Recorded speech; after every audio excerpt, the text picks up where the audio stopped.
ರಾಜ್ಯದ ಸಣ್ಣ ವ್ಯಾಪಾರಿಗಳಿಗೆ ವಾಣಿಜ್ಯ ತೆರಿಗೆ ಇಲಾಖೆಯಿಂದ ನೋಟಿಸ್ ಜಾರಿಯಾಗ್ತಾ ಇರೋದು ಆಕ್ರೋಶಕ್ಕೆ ಗುರಿಯಾಗ್ತಾ ಇದೆ. ಪ್ರಮುಖವಾಗಿ ವರ್ತಕರು ಪ್ರತಿಭಟನೆಗೂ ಕೂಡ ಮುಂದಾಗ್ತಾ ಇದ್ದಾರೆ. ದಿನ ದಿನಕ್ಕೂ ಕೂಡ ಕಾವೇರ್ತಾ ಇದೆ ಈ ನೋಟಿಸ್ನ ಗೊಂದಲ.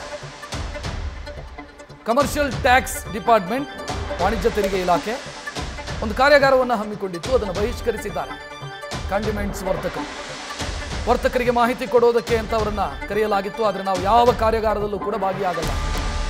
ನಿಮಗೆ 4-5 ವರ್ಷಗಳ ಹಿಂದೆನೇ ಇದನ್ನು ಮಾಡಬಹುದಿತ್ತಲ್ಲ, ಈಗ ಯಾಕೆ ಮಾಡ್ತಾ ಇದ್ದೀರಿ?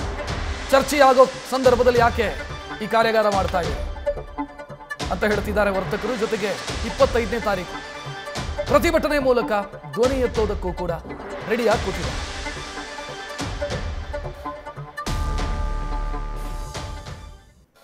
ಸೋಮವಾರ ಎಲ್ರಿಗೂ ಏನು ಈ ತೆರಿಗೆ ಇಲಾಖೆಯವರು ಸೋಮವಾರ ಕರೆ ಮಾಡಿಬಿಟ್ಟು ನೀವು ಬನ್ನಿ ಕಾರ್ಯಾಗಾರ ಮಾಡಿದ್ದೀವಿ, ಈ ಬಗ್ಗೆ ನಿಮಗೆ ಮನವರಿಕೆ ಮಾಡಿಕೊಡ್ತೀವಿ ಅಂತ ಹೇಳ್ಬಿಟ್ಟು ಫೋನ್ ಮಾಡಿದ್ದಾರೆ ಮೇಡಮ್. ಇವರು ಕಾರ್ಯಾಗಾರ ಮಾಡಬೇಕಾಗಿರೋದು ಯಾವಾಗ?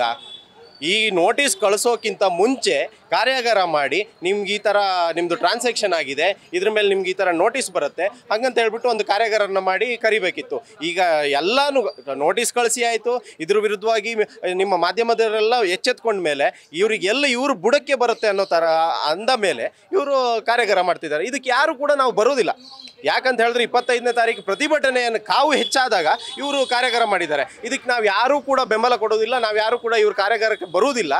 ನೇರವಾಗಿ ಹೇಳ್ತಾ ಇದ್ದೀವಿ, ಯಾರು ಕೂಡ ಬರುವುದಿಲ್ಲ, ಯಾವುದೇ ಕಾರಣಕ್ಕೂ ಯಾರು ಕೂಡ ಬರೋದಿಲ್ಲ. ಯಾಕಂತ ಹೇಳಿದ್ರೆ ನಾವು 25ನೇ ತಾರೀಕು ಪ್ರತಿಭಟನೆ ಇಟ್ಕೊಂಡಿದ್ದೀವಿ. ಇವರು ವಿರುದ್ಧ, ಯಾರು ತೆರಿಗೆ ಇಲಾಖೆಯ ವಿರುದ್ಧ ಪ್ರತಿಭಟನೆ ಇಟ್ಕೊಂಡಿದ್ದೀವಿ. ಆ ಪ್ರತಿಭಟನೆಯ ನಂತರ ನಾವೆಲ್ಲ ಒಂದು ಕೂತು ನಿರ್ಧಾರ ಮಾಡಿ ಏನು ಮಾಡಬೇಕು. ಈಗ ನಾವು ಊರು ಬಿಟ್ಟು ಬಂದು ಇಲ್ಲಿ ಸಣ್ಣ ಒಂದು ವ್ಯಾಪಾರ ಮಾಡ್ತಾ ಇದ್ದೀವಿ. ಅಲ್ಲಿ ಏನಂದರೆ ನಮ್ಗೆ ವ್ಯಾಪಾರಗಳು ಕಡಿಮೆ ಇದೆ. ಈ ಕರೆಂಟ್ ಬಿಲ್ಲು, ನೀರು ಬಿಲ್ಲು, ಮಕ್ಕಳ ಸ್ಕೂಲು, ಬಾಡಿಗೆ ಇದೆಲ್ಲ ಮೇಂಟೈನ್ ಮಾಡ್ಕೊಂಡು ವ್ಯಾಪಾರಗಳು ಕಮ್ಮಿ ಇದೆ.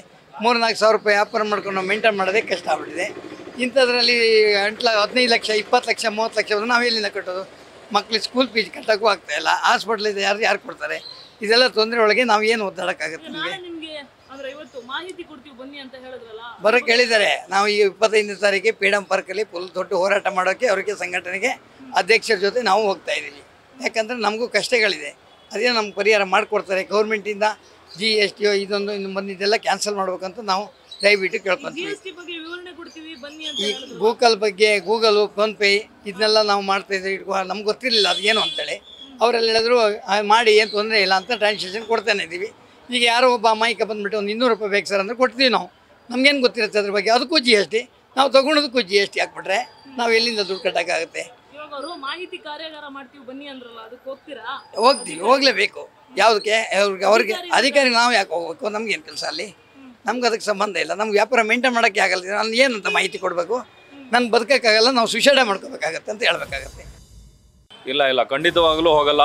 ಅವ್ರು ಮಾಹಿತಿ ಕೊಡೋರು ಈಗಲ್ಲ, 2021 22ರಲ್ಲಿ ಕೊಡ್ಬೋದಾಗಿತ್ತು, 23ರಲ್ಲಿ ಕೊಡ್ಬೋದಾಗಿತ್ತು, 24ರಲ್ಲಿ ಕೊಡ್ಬೋದಾಗಿತ್ತು. ಅವ್ರ ಉದ್ದೇಶ ಮಾಹಿತಿ ಕಾರ್ಯಾಗಾರ ಕೊಡೋದಲ್ಲ. ಅವರು ನಿಜವಾಗ್ಲೂ ಹೇಳಬೇಕಂದ್ರೆ ಅವರು ಡಿಜಿಟಲ್ ಇಂಡಿಯಾಕ್ಕೆ ಕಪ್ಪು ಚುಕ್ಕೆ ಇಡ್ತಾ ಇದ್ದಾರೆ. ಅವ್ರು ಕೊಡ್ತಾ ಇರೋ ಈ ಸ್ಟೇಟ್ಮೆಂಟು, ಅವ್ರು ಕೊಡ್ತಾ ಇರೋ ಈ ನೋಟಿಸಿಂದ ಡಿಜಿಟಲ್ ಇಂಡಿಯಾನ ಒಂದು ಸಂಪೂರ್ಣ ಅದರ ಒಂದು ಹೆಸರನ್ನ, ಅದು ಒಂದು ಏನು ಹೇಳ್ಬೋದು, ಅದರ ಒಂದು ಮೌಲ್ಯನ ಹಾಳು ಮಾಡ್ತಾ ಇದ್ದಾರೆ. ನ್ಯೂಸ್ ಫಸ್ಟ್, ನಿರ್ಭೀತಿಯಿಂದ ನಿಮ್ಮ ಪರವಾಗಿ.